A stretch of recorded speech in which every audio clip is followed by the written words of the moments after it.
Então, a gente tem a carta de Filipenses, e a carta de Filipenses, como eu também já disse algumas vezes, ela tem um tema principal. Esse tema principal da carta de Filipenses é alegria. Então, se vocês olharem, em todos os capítulos, vocês vão ver uma repetição de alegrem-se, alegria, regozijem, e palavras que são sinônimos disso. Então, a gente vê a importância que é o se alegrar.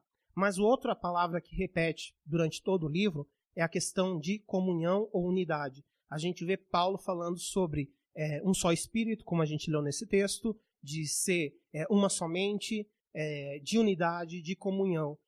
No finalzinho, a gente vê ele falando sobre Evódia e Sintique, duas mulheres que estavam brigando na igreja e estavam causando dissensões, discussões, e estavam causando problemas na igreja, e ele pede para que elas não briguem mais, né, porque elas são servas de Deus, elas são usadas por Deus, e ele fala sobre como que essas picuinhas no meio da igreja podem causar problemas sérios.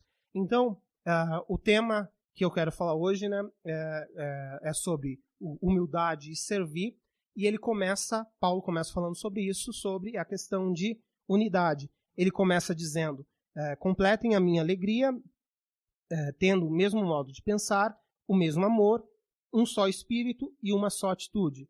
Então, essa palavra atitude no final, na verdade, ela também pode ser a mesma coisa que modo de pensar, que está logo ali no começo. Na verdade, a palavra atitude que está aqui, ela é uma palavra que quer dizer ter a mesma mente. Então, Paulo está falando sobre todos nós precisamos estar nesse mesmo amor, a gente precisa ter essa mesma mente. Ele diz ali uma palavra que fala um só espírito, e essa palavra, um só espírito, literalmente ela quer dizer que vocês tenham a mesma alma, então realmente estar unificado.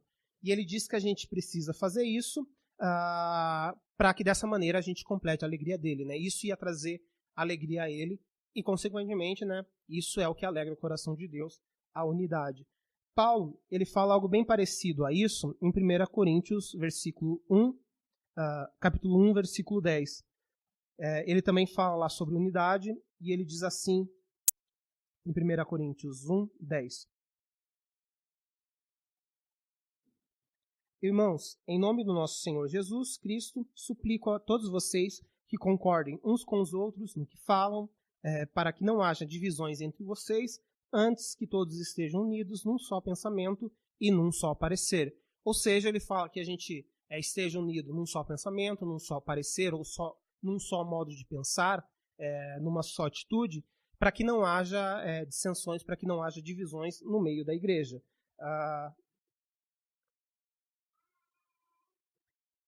E é interessante, né, porque se a gente vê esse texto, quando ele fala lá em Filipenses 2, para a gente ter a mesma atitude, como eu disse, atitude significa modo de pensar, ele fala lá no versículo 5 de Filipenses 2, seja a atitude de vocês a mesma de Cristo Jesus. Ou seja, o nosso modo de pensar tem que ser o modo de Cristo Jesus.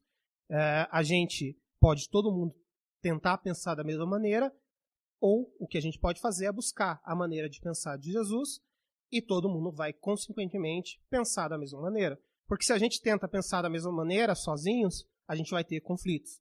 Porque a gente vai ter diferenças, que é bem claro na nossa realidade de hoje, por exemplo, diferenças de ponto de vista político. Isso é algo bem comum, bem fácil de ver. Uma pessoa tem um ponto de vista político, outra pessoa tem outro. No meio da igreja, muitas vezes tem algumas diferenças doutrinárias também. Alguma pessoa veio de uma raiz calvinista, outra veio de uma raiz arminiana. Então, se eles tentarem achar um meio termo para pensar, vai gerar conflito. Agora, se a gente busca a maneira de pensar de Cristo, todas essas nossas diferenças que existem entre nós, elas vão acabar meio que se desaparecendo, ou a gente não vai dar tanto valor para isso, né? Porque o que a gente está buscando não, Jesus Cristo quer que siga dessa maneira.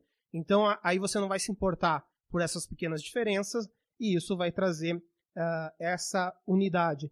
E como eu falei na semana passada, né, o modo de pensar de Deus, ele é muito melhor do que o nosso, né? A nossa mente, ela é limitada, a mente de Deus não. A gente falou de Efésios 3:20, e lá fala que Deus ele é poderoso para fazer muito mais abundantemente além do que aquilo que a gente pensa. Então, Deus pode fazer muito mais do que aquilo que a gente pensa. A gente também leu Isaías 55, versículos 8 ao 10, que é onde fala que os meus pensamentos não são os vossos pensamentos, os meus caminhos não são os vossos caminhos, assim como os meus pensamentos são mais altos que a terra.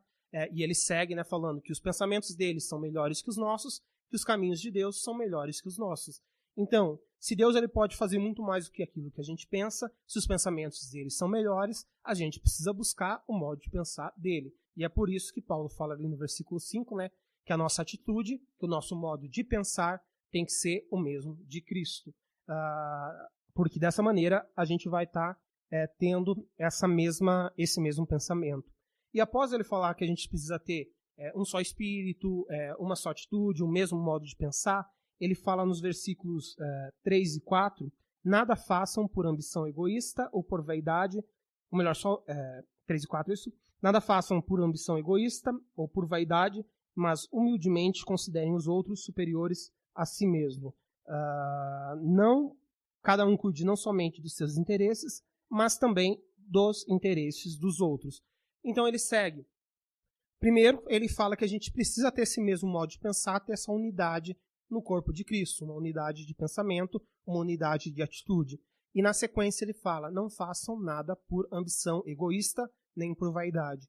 Essas palavras elas são bem interessantes, porque a gente sabe, sempre que a gente traduz algo para uma outra língua, muitas vezes as palavras não definem exatamente aquilo que a gente quer dizer, faltam palavras. Como eu falei na semana passada, Paulo criava expressões para tentar definir algumas coisas que ele não conseguia expressar, mesmo sendo exímio conhecedor de grego. E essa palavra ambição egoísta, ela é muito interessante, porque dependendo da Bíblia que vocês têm, algumas Bíblias, em vez de ambição egoísta, vão trazer contendas ou intrigas. E aí a gente fica pensando, mas o que intriga tem a ver com ambição egoísta, o que contenda tem a ver com ambição egoísta? Tudo isso tem a ver com a palavra. Essa palavra no grego é a palavra erithaia, e essa palavra ela tem uma raiz, a origem dessa palavra ela vem da palavra provocar. Por isso, algumas Bíblias traduzem como contendas, brigas, né? Porque provocação é o que gera briga. Porém, esse termo, erithaia, era uma gíria, era uma espécie de uma gíria, uma expressão no grego. E era uma expressão que ela era usada para definir algo que eu acho que a gente consegue entender bem em relação ao nosso contexto atual. Essa palavra, erithaia, ela significa uma pessoa ou um candidato que busca aprovação ou aplausos através de truques e presentes. Ou seja, é o que o político faz. A palavra erithaia vinha por políticos, por candidatos, alguém que queria obter alguma coisa e o que ele fazia? Fazia truques, muitas vezes até truques de mágica para tentar enganar, para dizer que ele tinha algum poder sobrenatural, mas também pessoas que davam presentes para conseguir aprovação, que é o que a gente vê, como eu disse hoje, né, com políticos. Políticos vêm com truques, políticos vêm com presentes, pequenas coisas que eles nos dão para tentar obter a nossa aprovação, para tentar obter o nosso aplauso, e assim eles vão parecer melhores, assim eles vão parecer super cools, através dessas bajulações que eles fazem. Então, por isso que se traduz como ambição egoísta, né? Porque ambição é quando você quer alguma coisa e egoísta em benefício próprio. Então, essa tradução aqui na NVI, ambição egoísta, é porque esse termo no grego, e aqui em vários livros a gente tem esse termo no grego, aparece, se eu não me engano, nas Ilíadas de Homero e aparece em vários outros textos, mas fala de alguém que quer aprovação, alguém que quer louvor, alguém que quer aplauso, e para isso faz alguma coisa em troca, né? Faz algum truque, dá algum presente, faz algo para merecer isso. E a palavra vaidade, ela também tem um significado, e eu não sei quantos de vocês estavam aqui quando o Matt ensinou sobre o fruto do Espírito, mas lá em Gálatas 5:26, fala que a gente não deve ser presunçoso. E essa palavra presunçoso é exatamente a mesma palavra que está como vaidade aqui. Ela é uma palavra que no grego ela significa uma glória falsa, uma falsa glória ou uma glória vazia, mais literalmente. O que é uma glória falsa? O que é uma glória vazia? É você querer fazer algo para aparecer, para aparentar. Então é você buscar essa glória, buscar algo, fazer algo para parecer melhor que as outras pessoas. E se você está fazendo algo para parecer melhor que as outras pessoas, ou você está fazendo truques baratos, ou você está dando presentes para conseguir aprovação, isso não são coisas que vão trazer unidade. A palavra ambição egoísta também é traduzida como partidarismo em algumas bíblias, que é exatamente essa relação de partidarismo e desse candidato que faz alguma coisa para obter algo em troca. Então, aqui a gente está falando de alguém que quer fazer algo para receber aplausos e alguém que quer fazer algo para aparecer, para ser visto, para ser destacado. Vamos ser sinceros. Você gosta daquela, quando você está lá num grupo de amigos, de colegas, principalmente pensando na faculdade ou na escola, eu acho que a pessoa que mais dava raiva é aquela pessoa que tenta aparecer, que tenta se destacar em tudo, que puxa saco do professor. Eu lembro de um amigo não, na verdade um colega da faculdade, que ele repetia sempre a última palavra que o professor falava para parecer inteligente. Então o professor estava falando algo, explicando algo, e aí quando ele via que o professor ia falar uma palavra, ele repetia junto aquela última palavra com ele, como se ele estivesse ensinando junto. E as pessoas tinham uma raiva dele, porque isso mais desviava a atenção de todo mundo, estava querendo prestar atenção no professor, e às vezes você trabalha, faz várias coisas, já é cansativo. Eu sou professor hoje, né, universitário, então eu vejo isso nos alunos, já é cansativo prestar atenção. E aí tem aquela pessoa que fica que nem um papagaio repetindo as coisas sem necessidade, às vezes dava vontade de chutar a pessoa para fora da sala. Então, mas a gente não gosta dessas pessoas que querem aparecer, ou pessoas que querem parecer melhores que as outras. Isso não vai causar unidade quando você tenta ser melhor do que alguém. Isso vai causar divisão. Porque as pessoas, no modo geral, elas não gostam de se sentir inferiorizadas. Você não gosta de alguém que te faça sentir sempre menor do que ele. Que você não é tão capaz quanto ele, que você não é tão inteligente, que você não é tão esperto, que você não é tão bonito. Então, se as pessoas te jogam para baixo, geralmente você se afasta dessas pessoas. Geralmente, né? Às vezes existem alguns sentimentos mais doentios que as pessoas se sentem atraídos por isso, mas a gente se afasta porque isso causa divisão. E é exatamente sobre isso que Paulo está falando, né? A gente não pode fazer nada por ambição egoísta, e ele completa ali dizendo, mas humildemente considerem os outros superiores a si mesmos. A gente sabe que geralmente a gente pensa primeiro em nós. É comum isso, você pensar em você, pensar no teu bem-estar em relação àquilo que você vai fazer, em relação a todas as coisas. E aí Paulo fala algo chocante, né? Não, pense primeiro nos outros, considerem os outros superiores, pense no interesse das outras pessoas.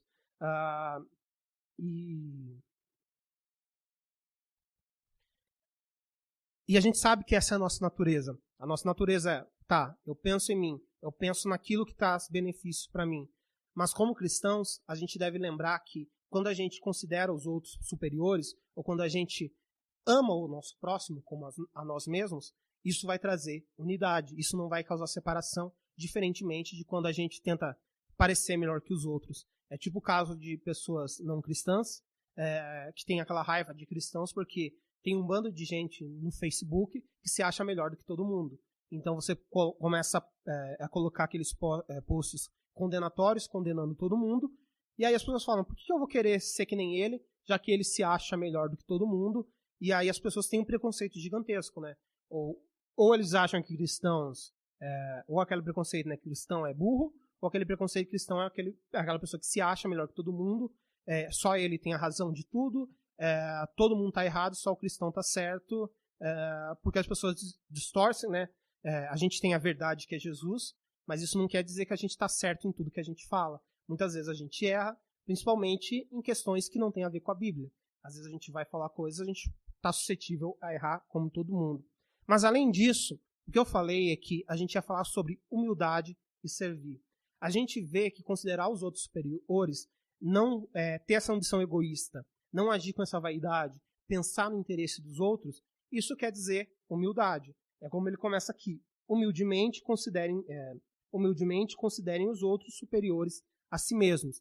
Então a gente começa com essa humildade, porque se for por nós mesmos, a gente não vai conseguir. A gente vê na sequência do texto o exemplo de humildade de Jesus também, o exemplo de servidão de Jesus, mas ele começa dizendo, não façam nada ou nada façam por ambição egoísta.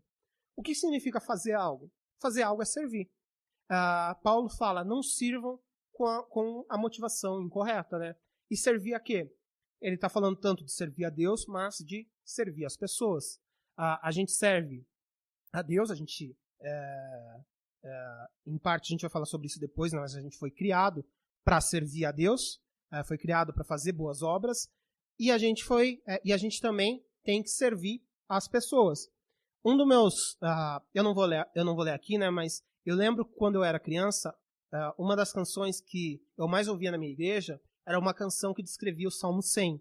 E eu não vou ler aqui, né? Porque ela falava na versão da Almeida atualizada. Então era aquela linguagem toda complicada. Inclusive na NVI ele usa uma outra palavra. Mas o Salmo 100, versículo 2, diz: servi ao Senhor com alegria e apresentai-vos a Ele com cântico. Ou seja, ele começa dizendo que a gente tem que servir a Deus com alegria. Se vocês olharem na NVI, vocês vão ver que lá está prestem culto. A palavra, na verdade, é melhor mesmo para ser traduzida é servir do que prestar culto, mas a gente tem esse conceito também de que prestar culto é estar servindo a Deus. Então, o Salmo 100 ele fala: sirvam ao Senhor com alegria. Ou seja, a gente tem que servir feliz, porque servir não é um fardo. Servir a Deus e servir ao Senhor, a gente começa servindo, obedecendo a Ele aquilo que Ele está mandando a gente fazer, né? Como todo servo, você tem um Senhor, então o Senhor te ordena algo, você faz aquilo é o teu serviço. É você fazer algo para agradar o teu mestre, para agradar o teu servo. E ele diz: sirvam ao Senhor com alegria. E é legal quando a gente pensa em servir a Deus, porque quando a gente vê falando sobre se achegar a Jesus na Bíblia, a gente lembra de Jesus falando: vinde a mim, né? Venham a mim aqueles que estão cansados, sobrecarregados, e eu vou dar alívio, eu vou dar descanso. E aí ele fala que o fardo dele é leve, que o jugo dele é suave. Ou seja, servir a Deus não vai ser um peso. Servir a Deus não vai ser algo difícil de ser feito, algo impossível de ser feito, porque o fardo de Jesus, ele é leve. E Jesus ele vai nos ajudar. É claro, vai custar muitas vezes coisas a nós. Mas mesmo custando, é algo que a gente pode fazer com alegria, porque a gente sabe que Deus está conosco e a gente sabe que o fardo dele é leve, que o jugo dele é suave. Em Josué 24, versículo 15, a gente tem uma outra passagem muito conhecida sobre servir na Bíblia. Nessa passagem em Josué 24, é o último capítulo, né, de Josué, e Josué recebe uma mensagem de Deus, e Deus dá uma espécie de uma bronca no povo. Por que ele dá essa bronca? Porque Deus tinha trazido o povo judeu à terra prometida, então ele vai lá, traz o povo à terra prometida, a terra que mana leite e mel. Deus cuidou deles. Quando vieram inimigos, Deus protegeu eles. E o que eles fazem logo depois disso? Como sempre, né? O que o povo de Deus sempre faz depois de Deus ajudar e fazer coisas miraculosas por ele? O povo se volta a ídolos e começa a adorar falsos deuses. E Deus ele diz que ele não divide a glória dele com ninguém, né? Deus é um Deus zeloso. A glória dele não pode ser dividida com outras coisas, com outros deuses. E Josué traz essa mensagem de Deus, essa mensagem falando, lá em Josué 24:15, ele diz assim: se, porém, não lhes agrada servir ao Senhor, escolham hoje a quem irão servir, se aos deuses que os seus antepassados serviram, além do Eufrates, ou aos deuses dos amorreus, em cuja terra vocês estão vivendo. E aí Josué diz, né? Mas eu e a minha família serviremos ao Senhor, ou eu e a minha casa serviremos ao Senhor. Então ele fala: vocês têm essa escolha. Vocês podem escolher servir a Deus ou não. Deus não vai te obrigar você a servir a Ele. Mas nós vamos servir a Deus. A minha família vai servir a Deus. Porque a gente conhece o Deus que a gente tem servido. E Jesus, ele fala em Mateus 6:24, sobre como a gente não pode servir a dois senhores ao mesmo tempo, né? É uma passagem bem conhecida na qual ele diz: ninguém pode servir a dois senhores, pois odiará um e amará o outro, ou se dedicará a um e desprezará o outro. Vocês não podem servir a Deus e ao dinheiro. Então, mais uma vez, né, falando dessa questão de que Deus não divide a glória dele com ninguém, a gente não consegue servir a Deus e ao mesmo tempo servir a outros deuses. Mas às vezes a gente pensa: não, eu não idolatro outros deuses. Mas não necessariamente entidades vão ser esses outros deuses. A gente serve aquilo que a gente coloca em primeiro lugar.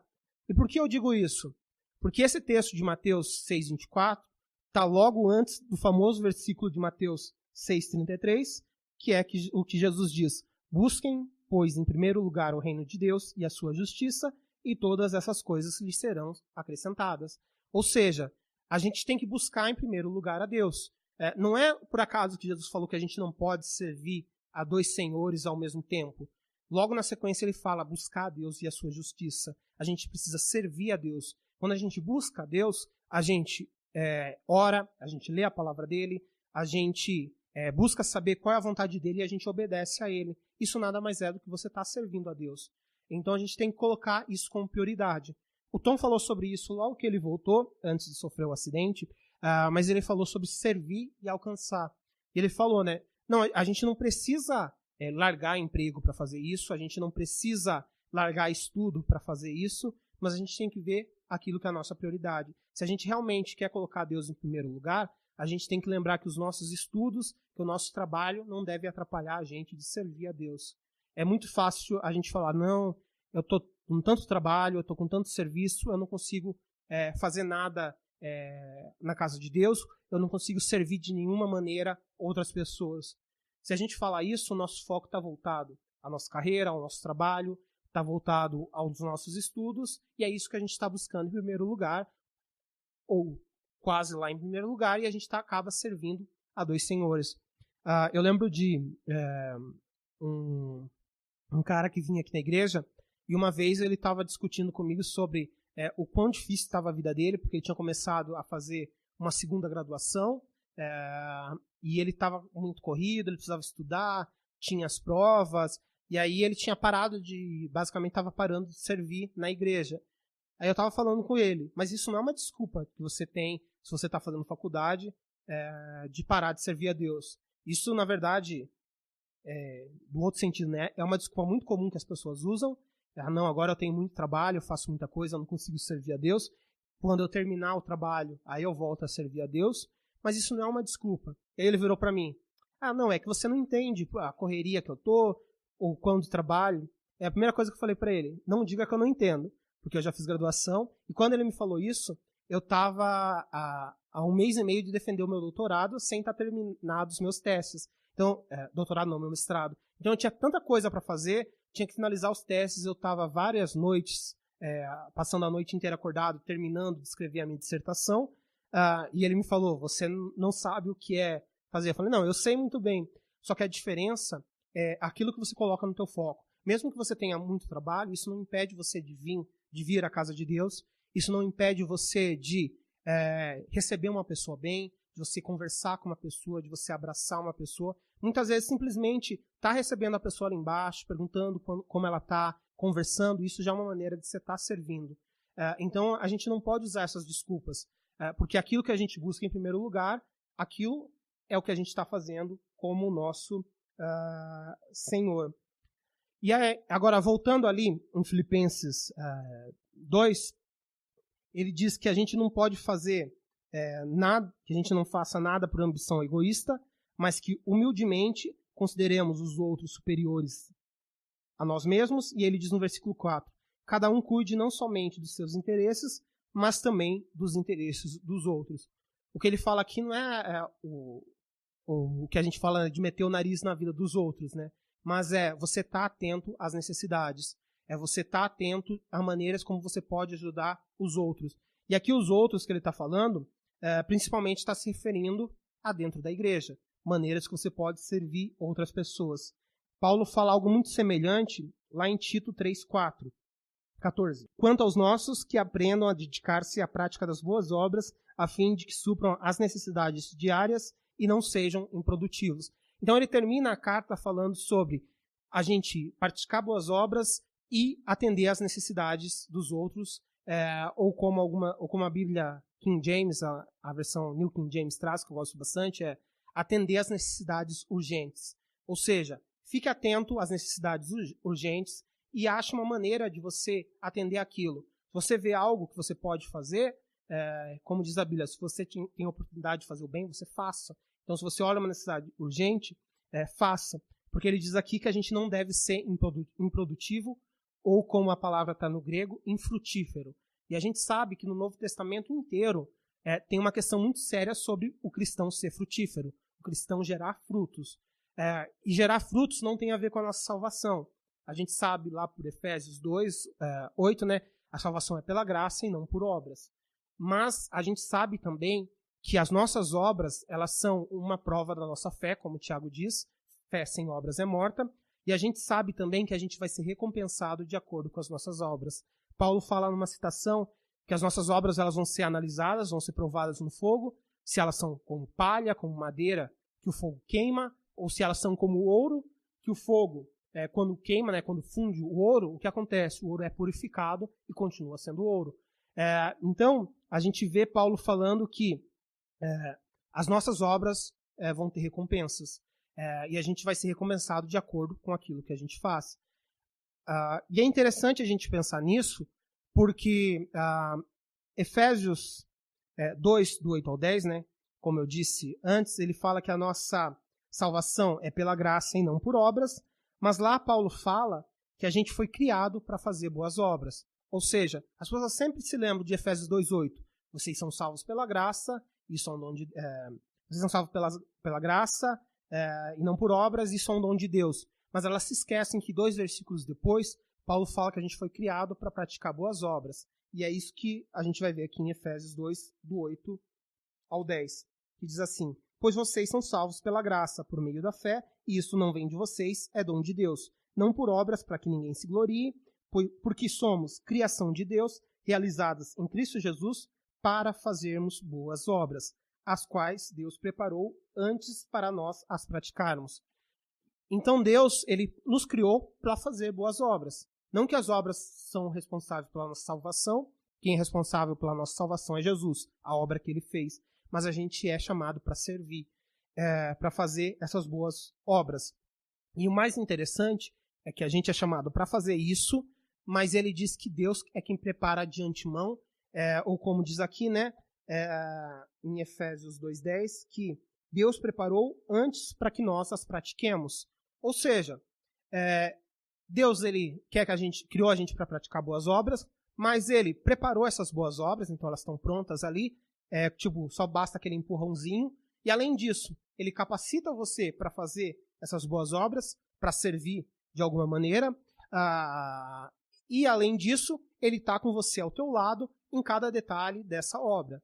Resumindo, é isso. É ele que faz a obra e você é como se fosse um intermédio, né? Somente ele te criou, ele fez a boa obra e ele usa você para praticar ela, mas a glória é toda dele. Isso, tentando deixar isso de uma maneira mais simples, isso é o que me vem na cabeça quando os pais dão os carros de presente quando o filho passa no vestibular. Uma coisa que eu nunca entendi na minha vida. Lá na Federal, tinha um aluno da engenharia mecânica que o pai deu uma Ferrari para ele porque ele passou no vestibular. Tem muita gente extremamente rica lá mesmo. Muita gente rica mesmo. E aí eu pensava, peraí, o pai pagou os estudos, o filho não precisava trabalhar, ele só estudou, fez cursinho pré-vestibular, tinha professor particular, estudou nas melhores escolas, não precisou se preocupar com nada aquele filho. Aí ele vai lá, faz o vestibular e passa. Pra mim, ele não fez mais do que a obrigação. Os pais investiram a vida inteira dele e já fizeram isso. E aí chegam os pais e dão um carro ainda pra ele. Como se os pais já não tivessem investido na vida inteira dele. Mas isso é mais ou menos o que Deus faz com a gente. A gente não precisava, Deus não precisa dar nenhuma recompensa para nós pelas obras ou por a gente servir Ele. Porque é Ele que fez tudo. Ele que nos capacita, Ele nos ensina, Ele prepara tudo ali, simplesmente para a gente estar ali no meio e dizer que foi a gente que fez. Mas no final, Ele ainda nos dá essa Ferrari, né? Nos dá a recompensa, nos dá essa graça. Isso é graça. É algo imerecido, é um favor imerecido, mas é exatamente isso que acontece com a gente. A gente não merece isso. A gente não merecia essa recompensa porque a obra é de Deus, mas mesmo assim Ele nos recompensa. E isso é algo que é importante da gente falar. Porque às vezes a gente fica nisso, não, a salvação é pela graça, não é por obras, então eu não preciso fazer nada, né, porque eu estou salvo. Sim, você está salvo. Mas a Bíblia te chama para você obedecer a Deus e servir. E em 1 João, capítulo 2, versículo 28, fala algo muito interessante sobre a volta de Jesus. o que vai acontecer quando Jesus voltar e um cuidado que a gente precisa ter, que às vezes a gente não se atenta a isso. João diz assim: filhinhos, agora permaneçam nele, para que quando ele se manifestar, tenhamos confiança e não sejamos envergonhados diante dele na sua vinda. Ou seja, a gente pode passar vergonha diante de Jesus na vinda dele, de acordo com aquilo que a gente fez.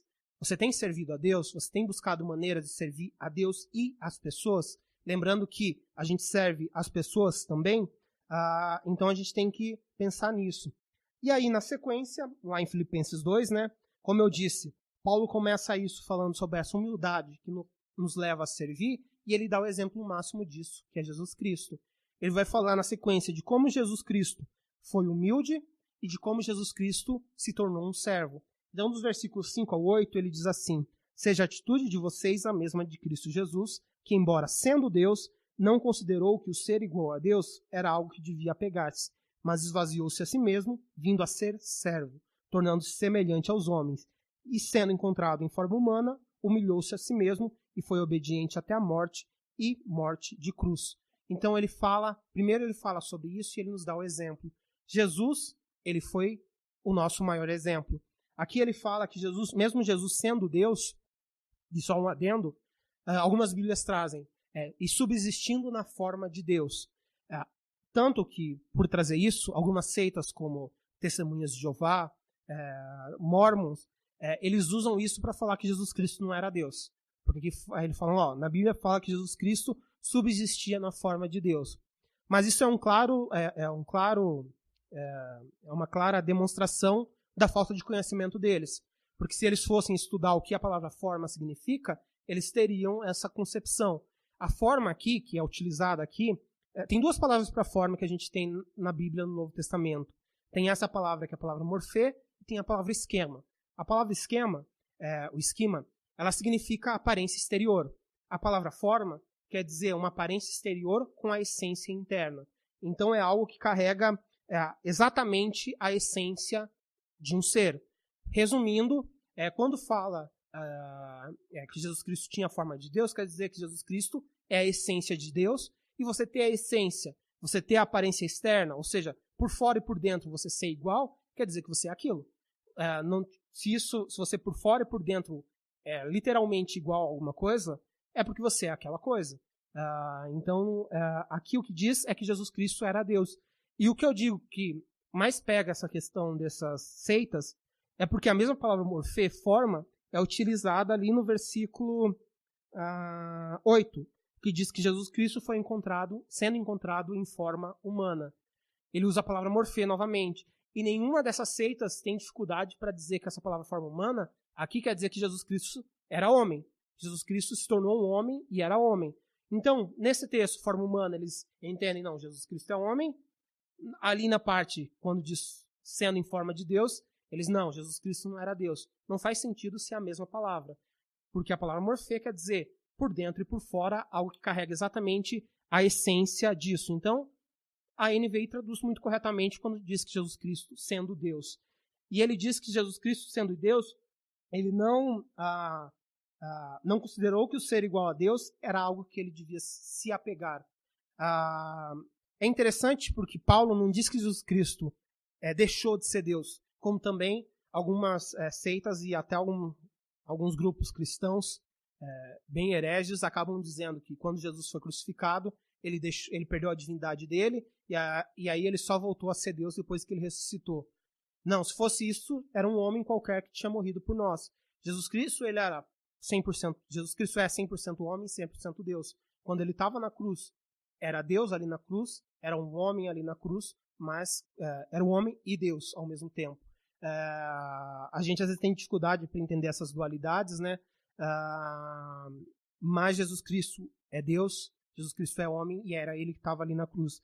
Então, ele diz ali que Jesus Cristo, sendo Deus, ele não se apegou a ser igual a Deus, mas ele se tornou um servo. Então, Jesus Cristo foi esse nosso exemplo de servo. Eu acho que um dos exemplos que fica mais claro a maneira como Jesus servia é na clássica cena que Jesus lava os pés dos discípulos. Se vocês lembrarem, a narração da cena começa com Jesus se levantando, pegando uma toalha e amarrando essa toalha ia indo em direção aos discípulos para lavar os pés. E aí o que Jesus faz? Para começar, isso de amarrar uma toalha era algo bem característico da época. Era algo que apenas os escravos faziam. Os escravos tinham uma toalha amarrada.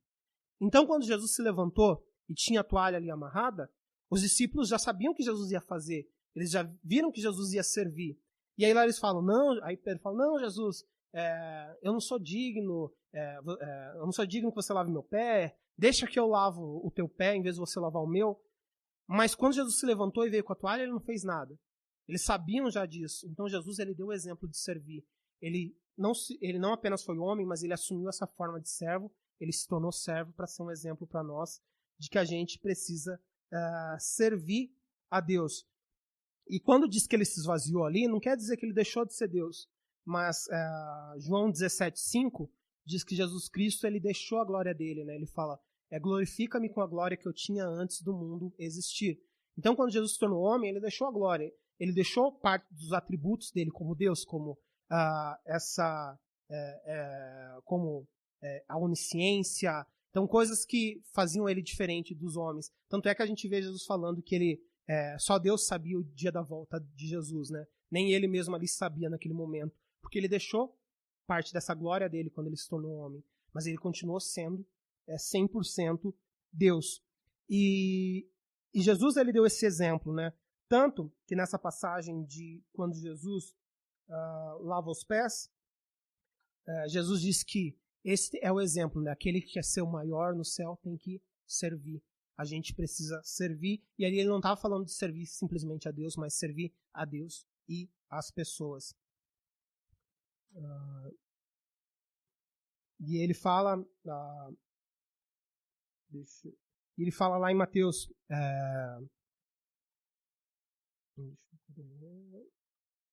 ele fala lá em Mateus 20, né, que o Filho do Homem ele não veio para servir, para ser servido, mas para servir. Então, a gente vê Paulo ali falando, né, nos relembrando de Jesus, o exemplo de humildade, o Deus que deixou a sua glória, que se tornou homem, que se tornou servo, que mostrou para a gente como servir, e ele fala, a gente precisa ter essa mesma atitude. A gente precisa, como Jesus, considerar os outros superiores a nós mesmos, considerar o interesse dos outros, atender essas necessidades urgentes, e a gente precisa estar atento a isso. E a gente tem necessidades urgentes, muitas vezes aqui na igreja, e às vezes a gente cai naquela questão do comodismo. Por que eu vou fazer se alguém já está fazendo? Por que eu vou ajudar nesse ministério se alguém está fazendo isso? Já tem muita gente no ministério infantil, já tem muita gente limpando a igreja, eu não preciso fazer isso não é o meu chamado. Sim, muitas vezes Deus nos chama para chamados específicos, coisas que a gente precisa fazer.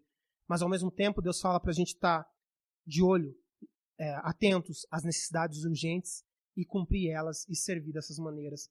Então ore e peça para Deus abrir os seus olhos para que você veja necessidades urgentes. E quando você vê, isso é uma maneira, creia em Deus que você vai poder servir através disso. Como eu disse, por exemplo, um dos casos que a gente mais precisa aqui na igreja é o ministério infantil. A gente teve uma perda de professores e as nossas crianças aumentaram e a gente não quer sobrecarregar nenhum professor. E às vezes as pessoas falam, não, mas eu não tenho dom para isso. Mas quem está falando isso é você ou é Deus? Você já parou para perguntar para Deus se você não pode atender essa necessidade urgente? Se Deus falar que não, beleza, tem várias outras maneiras. Se Deus falar que sim, confie nele porque ele é poderoso para fazer muito mais abundantemente além do que aquilo que a gente pede ou pensa. E a gente não faz isso porque Deus precisa que a gente sirva. Eu quero terminar deixando o último versículo aqui, que é Atos 17, versículo 25, que Paulo fala sobre como Deus não precisa que a gente o sirva. Ele diz bem assim, e às vezes a gente acha que Deus quer que Deus precisa da gente, né? Ele não é servido por mãos de homens como se necessitasse de algo, porque ele mesmo dá a todos a vida, o fôlego e as demais coisas. Como eu disse, Deus não precisa que a gente o sirva, mas Deus ele criou a oportunidade da gente servir, ele criou a gente para servir, porque isso traz benefícios a nós, e isso vai trazer recompensas para nós. Deus sabe o que é melhor para nós, Deus sabe muito melhor do que nós. E é aqui que a gente para hoje.